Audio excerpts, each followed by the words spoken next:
Hello, everyone, and thank you for joining me today. As you know, the topic that I will be discussing for the next several uh, videos or shows will be sex, food, and the Bible. So I hope you're still writing in your journals because, first of all, when you're dealing with emotional eating, especially if you went through a crisis such as I did after 21 years getting laid off from my job, which triggered my eating and me questioning my spiritual side as to how this happened to me or why this happened to me. But anyways, I've so because I could not really come to grips with my answers, I just started eating. That kind of helps me to understand my emotions. It gives me a satisfaction for the moment, which I hate because I worked so hard on losing the weight that I definitely don't want to go back where I came from as far as controlling my eating and my weight gain. I've lost over 150 pounds. Gained some because it's a battle every day. People think because you have weight loss surgery that sometimes, not everyone, some people really realize what it's all about, that it's a quick fix, but it's not. Every day is a challenge. Every day is a new beginning. I live each day for the moment because each day is a new beginning for me when it comes down to food. So anyways, I'm going to share with you a few things today, and I hope you can understand, or not even understand them, but be able to digest it a little bit to see where some of it may fit in your own life. I am not telling anyone what to do because we all have to do our own soul searching. So here's a little bit of mine. My healing must first begin in me, opening the door and allowing the divine to come in and guide me out of this dimly lit place that feels cold and damp. I don't know if I shared that with you in a previous video, but this is something that had, as I approach some couple of things that's going to be coming up within February and March, I had to revisit some things, and that was it. I started feeling a little,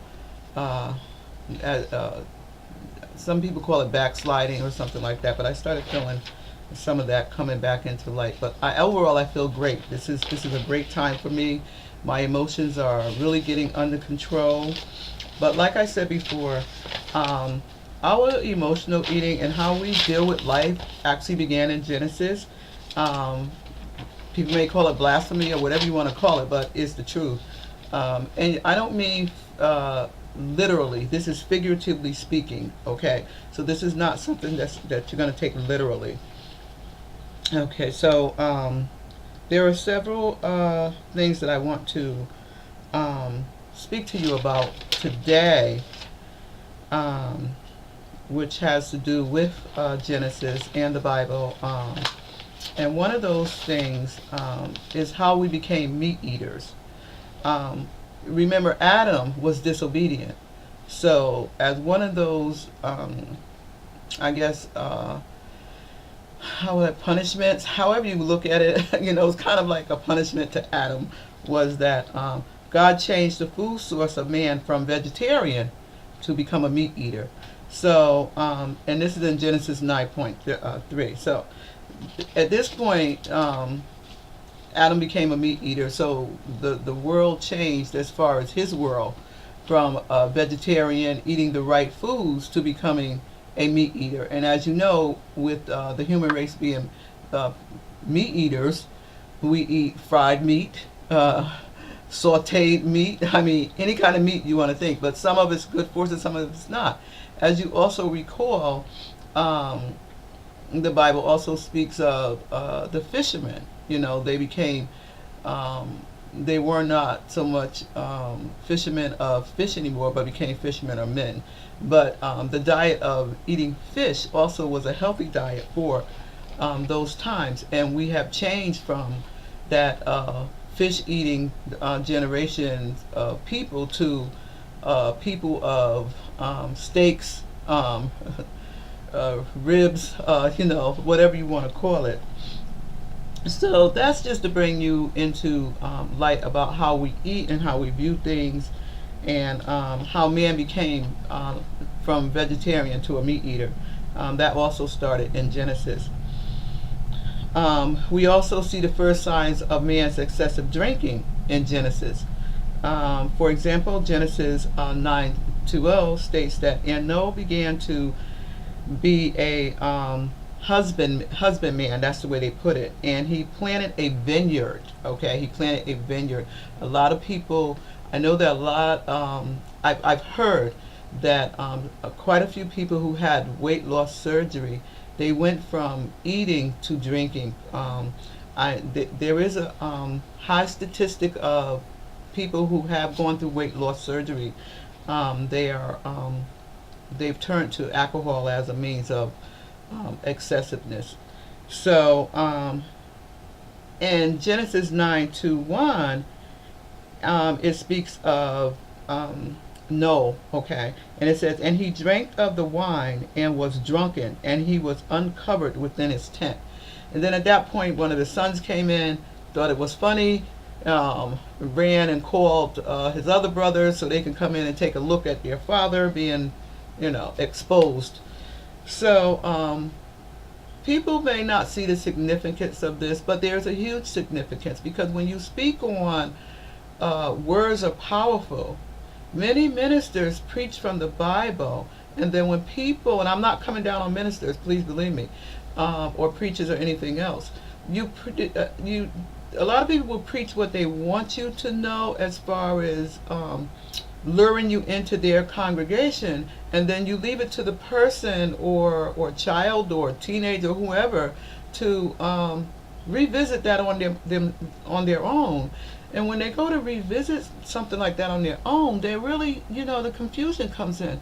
Well, if you're telling me to follow the Bible and read what the Bible says, then how come this? How come that? There's many questions that a person may not go to their spiritual leader or their spiritual guiding force and ask, but they're struggling with those things.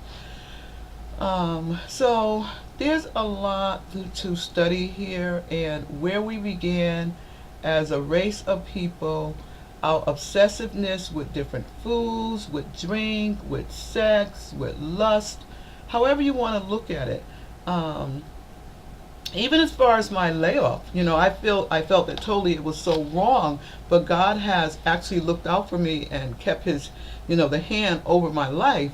I know for a fact that, it was women that were feeding the man that was in charge of, this whole I'm going to do it, I'm not going to do it thing. But I don't blame anyone, and I don't blame him, because if you go to Genesis again, you speak that, you read that how the serpent went to Eve and Eve went to Adam. So in other words, is Adam weak or is the woman weak? Which is, where is the weakness here? But everybody has a choice, whether you choose good over evil. You have a choice, whether you drink too much, you eat too much, you smoke too much, or you're coming down on your partner for not enough sex or whatever.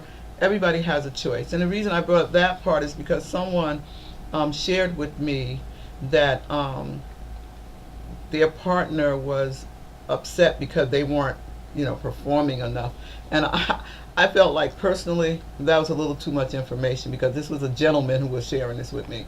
So I personally felt like that was a little bit too much information. So I just totally kind of ignored it. But anyways, how we look at things and how we view things it has a lot to do with our own spiritual guidance and what we believe or what we are able to understand. So once you become in tune to your inner voice, that helps you to separate all those other voices, and you have to kind of zone into that, and you will be able to make a decision for yourself. Should I do this or should I not do this?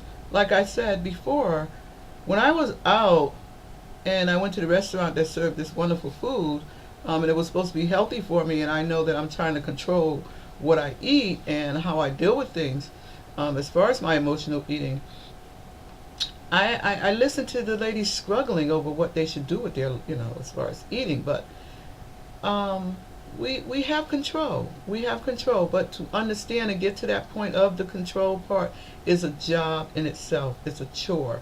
It's something that you have to be conscious about and take on and say, I'm in the now, and this is what I'm going to do right now. And every day is a baby step. Believe me, every single day is a baby step, and you don't want to take on too much. So, and don't keep looking back, because sometimes people will look back and say, oh, I did this yesterday, I did that. Yesterday's gone. You okay? Wake up and say, today is the day. It's a new day. God has granted me this beautiful day. I am gonna be thankful for everything that's going on right now. I am thankful that I have my health. I'm thankful that, if you have children, my children are healthy, or for me, I'm thankful that I have a roof over my head right now. So we really have to take stock of who we are, and understand that there is a higher power involved in our lives, and we have a choice as to whether to follow that particular power or some other power that's kind of intervening and trying to push us off the track. So as you meditate on some of the words or some of the things that I've spoken to you about, just remember this. There are no mistakes in the divine plan for me. And I think if you meditate on those words, that you will come to see that you are a wonderful person. You're wonderful inside, you're wonderful outside.